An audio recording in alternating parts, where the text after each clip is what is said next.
Bounty Hunter is back as of the 24th of May. My name is PureSpam, and I'm working with editor John MP4 to showcase how to build a basic starter Pure to get involved in this highly anticipated and exciting PvP update. With 48 hours playtime required to access this new minigame, I've set myself the challenge to create a Pure with a bonds investment. The end goal being a quested and powerful PKing account, and by the end of this video, I'm going to showcase its potential. So what exactly is a Pure?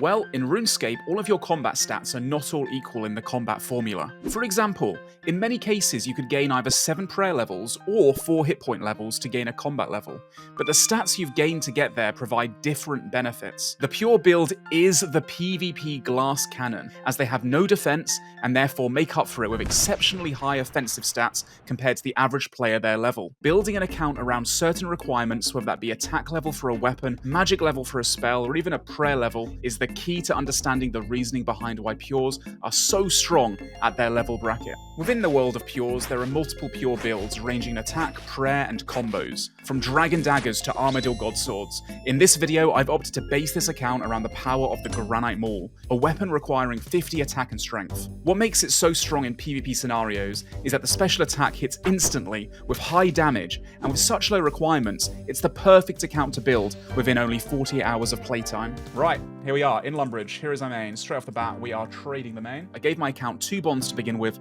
1 for 2 weeks of membership to hit that 48 hours of playtime, and 1 to invest into creating the account. Whenever I create a new account, questing is for sure the way to start. The experience rewards catapult you out of the lower levels and give you a great foundation to build upon. Before I do anything, I'm going to buy most of the items I need from the Grand Exchange so that I don't have to come back too often. We're starting off with Imp Catcher because with the Necklace of Passage and beads bought from the Grand Exchange, it's a fast way to start magic. Give me a quest, please, and thank you. And there it is, 1 to 8 magic in a couple of seconds. Beautiful. Straight after that, we teleport to Waterbirth Island to start training up on the crabs, a Pure's best friend.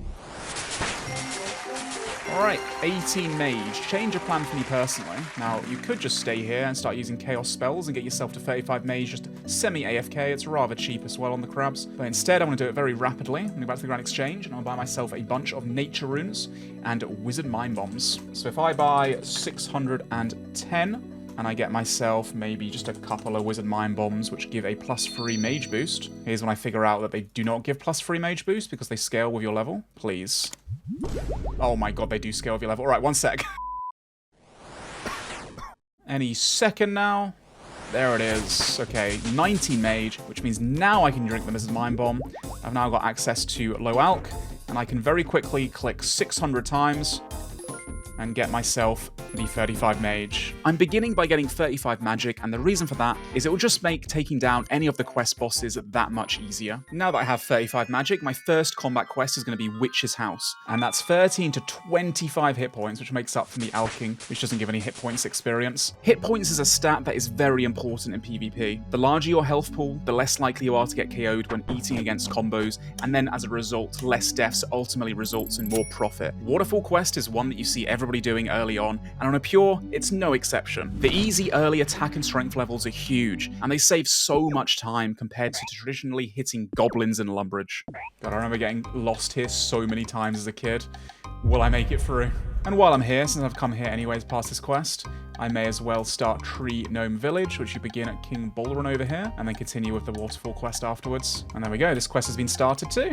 Beautiful. And this is why we got this extra hit points, because these Moss Giants would have been able to one-hit me, pretty much, if my HP was lower. Now I feel very safe down here. And boom, quest completed. That got me from 1 to 30 attack and 30 strength. So much time saved, and it wasn't that long of a quest either, so beautiful. We're now 26 combat as well. For this 50 attack build, I'll be going for 31 prayer so that I can protect my Granite Maul, as well as unlock ultimate strength to gain extra max hits and reduce my risk in PvP for more reliable profits. My goal will be at least 70 ranged, as a big bolt from a rune crossbow into my G-Maul special can stack for large, unavoidable combos, and it's going to be my main way to eliminate opponents. Looking at a combat calculator, with 73 ranged, I can get 50 attack and 59 strength without getting any extra levels, giving me the best possible max hits for each style at level 55 combat. Fight Arena and Vampire Slayer are quick and easy early attack levels, getting me closer to 50 attack for my Granite Maul. Another one completed, that gives me 36 attack,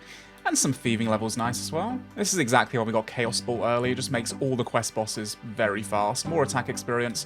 Now we're 38. Beautiful. Death Plateau gives me some attack experience, but most importantly, it unlocks the shoe slot I'll be PKing with, as they are very cheap to use. They're only 500 coins each, so yeah, nice for my strength training as well. Climbing boots give 2 strength bonus, which gives my Granite Maul extra damage, and they cost pennies, so they're an obvious choice for my PK setup. Back to Tree Gnome Village to find Bolren's stolen balls, some more attack experience obtained here, and a requirement for Monkey Madness if I wanted to do it later on. The balls have been reclaimed. The orbs, sorry. There it is, Tree Gnome Village completed, 11k attack XP. We're now over 40, so I can actually wear rune weaponry now, which is kind of cool. I'm going to need some agility levels for the next quest though, and Tourist Trap offers them. We've obtained 10 fletching, 20 smithing. We can now start Tourist Trap. There we go, put these together. Make ourselves the bronze dart. There it is, perfect. Whee! Look at my character. I honestly look like I deserve to be in prison, let's be real now. I'm not 50 combat, but we're starting the Grand Tree. There it is, Grand Tree completed. Beautiful. 44 attack acquired, another magic level 2, and some more agility for a future quest later down the line. Restless Ghost and Rune Mysteries are quests in similar regions, so I may as well try to do them simultaneously. Alright, Rune Mysteries done. To Lumbridge to hand in this one too now. Restless Ghost completed. We got our first bit of prayer experience in the account as well, which is huge. 9 prayer, no way. Priest in Peril is next up on the list, as it's a requirement for the quest for the accumulator as my cape slot. Just remember to not only bring a little food so you don't get chanced by the dog boss guarding the temple, and also speak to Drezel after completing the quest to unlock access to Mauritania, which I definitely did not forget to do. I've added Mountain Daughter to this list of quests as well. Why, might you ask? Well, this Bearhead cosmetic helmet looks awesome for a start. It also has some okay defense bonuses, but most importantly, it looks really cool. The best part of the quest. So obviously I have this hat to hide my bald spot, but my mustache is still showing, so the bear head covers it. Oh. Now I've done all the quests for prayer on my account, I'm going to use somebody else's player-owned house in World 330 Remington so that I can finish off my 31 prayer for ultimate strength and protect item. And there it is, 31 prayer accomplished, which gives me access to ultimate strength, 15% increase in my strength, which is why I've gone for 31. Also, obviously, I've got on protect item along the way, and Hawkeye for some range bonuses too. Now that my attack and strength have gotten a lot of quest experience rewards, my range seems to be lagging behind still at level 1. Introducing the Dwarf Multi-Cannon. The quest is very easy and swift, and although I'll have to invest a fair bit of coin into cannonballs and temporarily invest in the cannon, it should still be so much faster than anything else I can do at this level. There it is, Dwarf Cannon completed, another one out the way. I can start training my combat stats up now, but more importantly, the range skill, which is only level 1. It is going to fly up so quickly. Oh my god, these levels are flying up, chat.